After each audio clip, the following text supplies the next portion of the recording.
Well, I'm getting a late start today. It's already late in the afternoon. I had a lot of meetings and whatnot to take care of this morning. And it's always the whatnot that slows me down.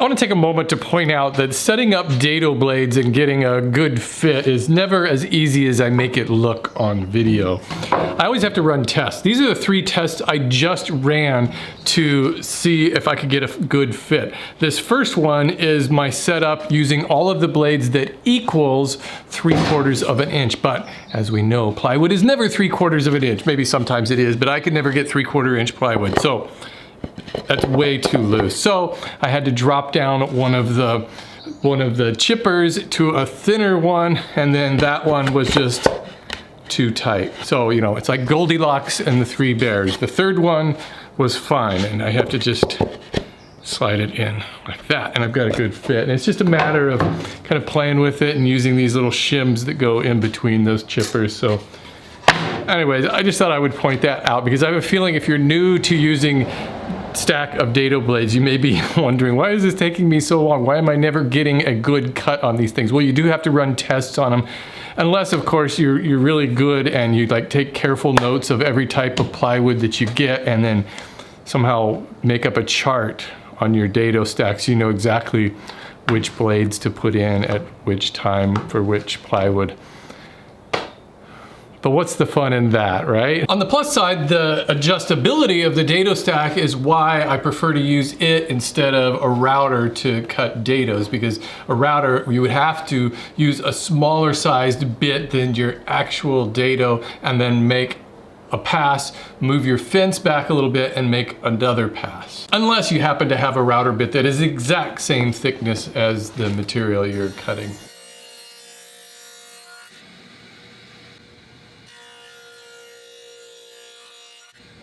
I clamped a sacrificial board to my rip fence to cut these rabbets. That'll just prevent my rip fence from getting damaged from these blades.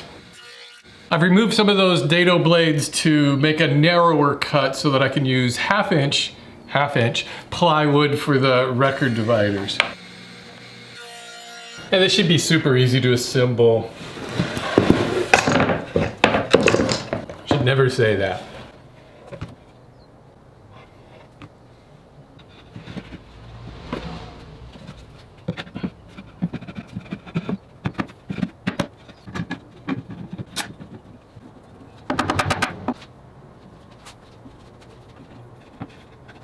Good morning. Guess what arrived last night? My disco ball. I'm supposed to get the legs for this today, but this is the most important thing. It even comes with a remote control. This is like they use in the fanciest raves.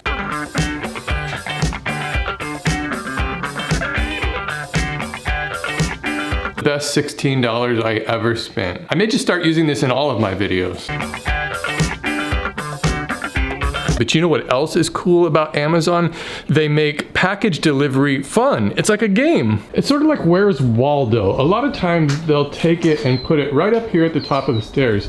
Sometimes they set it here. Sometimes they set it on my bench here. Sometimes they set it on my weight training bench or on my weights themselves. I've had them set packages on my table saw. My basic mobile workbench is almost always outside, and that's a good place for packages to sit. My disco ball was sitting out here on these steps that lead up to our front yard, which we need to really get landscaped one of these days. I've had packages set out here, and I've had them throw packages over the gate and have them sitting right there. I hope that someday they'll set it up here in the tree somewhere to really make it more challenging. The only thing I wish they wouldn't do is give you spoilers. They send you that photograph of where they've put the package. I wish you could like opt out, not really opt out of it. What I'd like to have them do is notify you that the package has been delivered, but have a checkbox that say like, do you want us to show you where we delivered it, say in 2 hours or something, and then you could check that. So if you couldn't find it, then you could see the photo. But where's the fun in just sending you the photo right away? I already cut out the top with the rest of the pieces. It'll fit on just like this, but I don't want to attach it yet. I think what I'd like to do is apply all of the edge banding first and probably be a little bit easier. Plus I'll be able to kind of sand this down inside a little easier. Right now I just need to cut these 2 1/2-inch dividers. I'm going to take an accurate measurement for these dividers. I didn't want to cut these at the beginning according to my plans because the depth of these dados might not be exactly half the thickness of that board.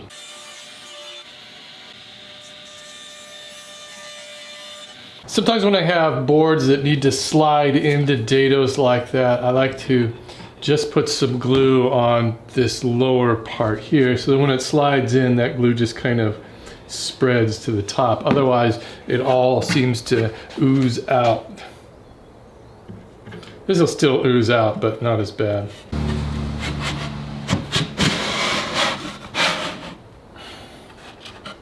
And these dividers fit pretty snugly, so they really don't need that much glue anyways. They're going to pretty much stay in place.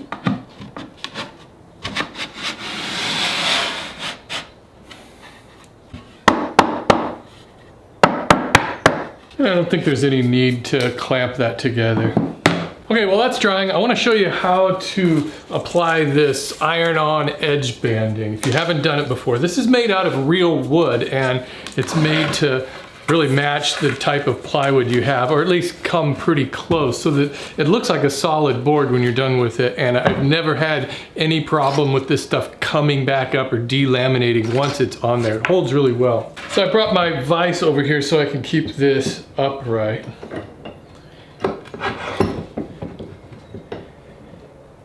And of course you're going to need an iron and just set it on its highest setting. I have an old iron that I just keep out here in the shop just for this purpose. Don't be using your husband's best iron without permission. See what I did there? Start by just measuring out the length that you need, maybe a little bit longer, and then just cut it with some scissors. You can set it on there and try to line it up, and you know, this isn't rocket science here. All you're trying to do is heat it up a little bit. I like to start in the middle, kind of tack it down, and then work my way out.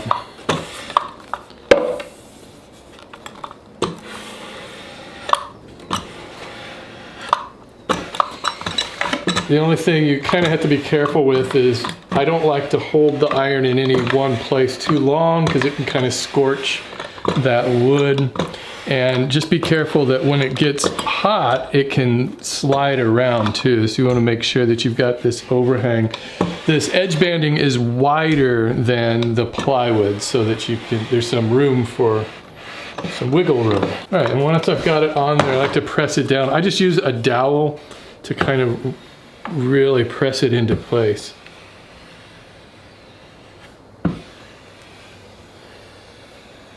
And I'm also kind of pressing on the edges too to make sure that everything is adhering. It cools down really quickly, so it's already bonded. Next thing I like to do is trim off these edges. I use just a razor blade. And sometimes if you have enough overhang, you can just kind of bend it down and break it, but there's not much here.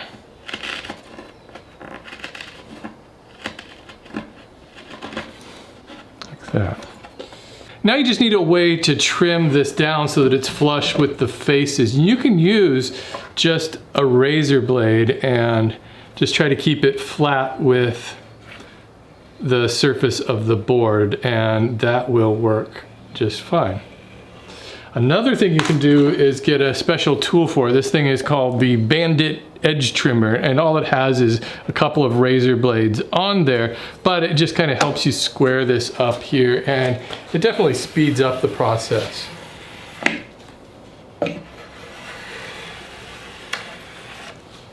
Like that. I find that it takes a little bit of practice to kind of get the feel for this tool. And kind of exactly how you want to hold it so that you're not digging into the plywood. And this will give you a pretty flush edge. But there might be a couple little areas that aren't exactly flush, so I just like to hit that really lightly with 220 grit sandpaper. And that's all there is. That looks really nice on there. It can be stained, it can be painted, sanded, lacquered, whatever you want to do to it. It's just like wood.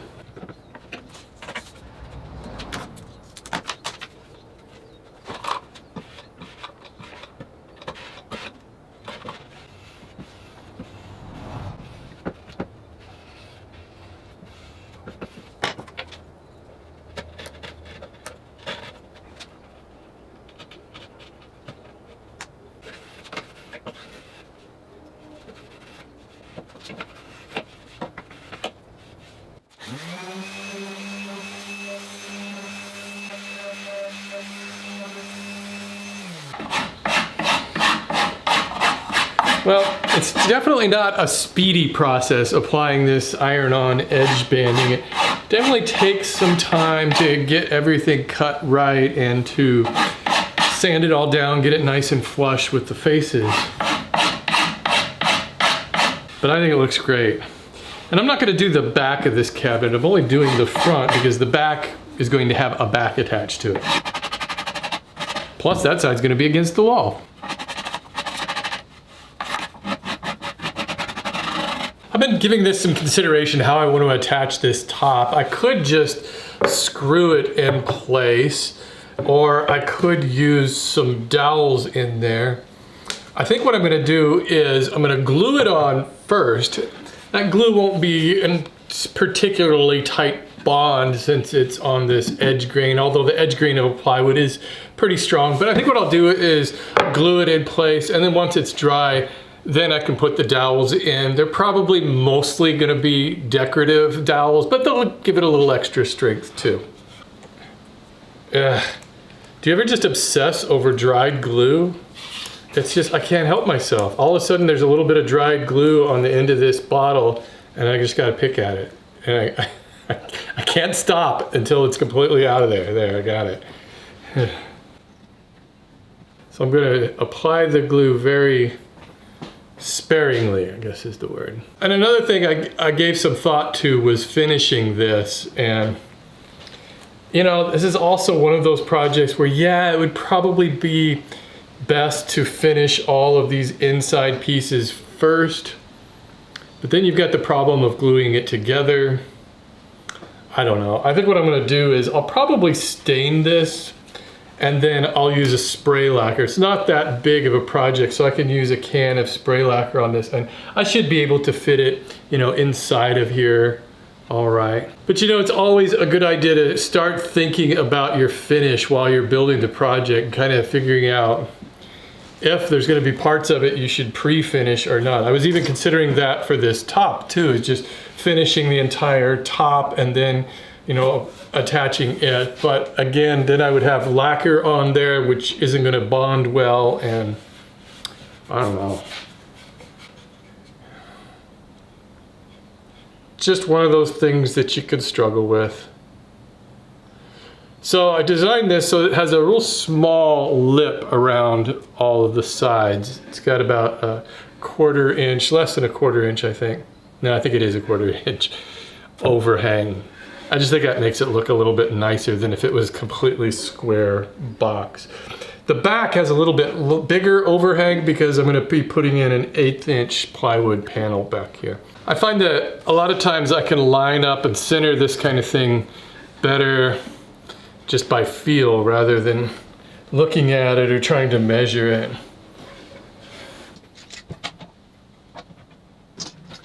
Also keep in mind when you clamp something like this down, don't clamp one clamp really tight and then move on to the next clamp, because what's going to happen is this top will probably slide. So just give it a little pressure and then start spreading it out amongst all of the clamps. So I'll add a little bit of pressure here and over here. Oh, hey, thank you. Yeah, thanks a lot.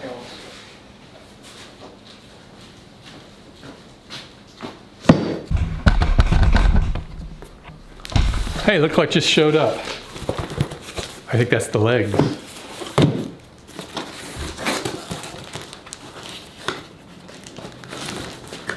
The guy handed it to me, so I didn't have to go searching. That means I'm not gonna get the photograph either. It's like, hit play, where's the package? All right. It's like an unboxing video. All right, there's the hairpin legs. Anyways, I think I'll leave it off here for today. I'll just let that glue dry overnight, and then tomorrow I can put the back in place and put the legs on and then finish it. Well, I'll finish it first, then put the legs on. I'll see you tomorrow.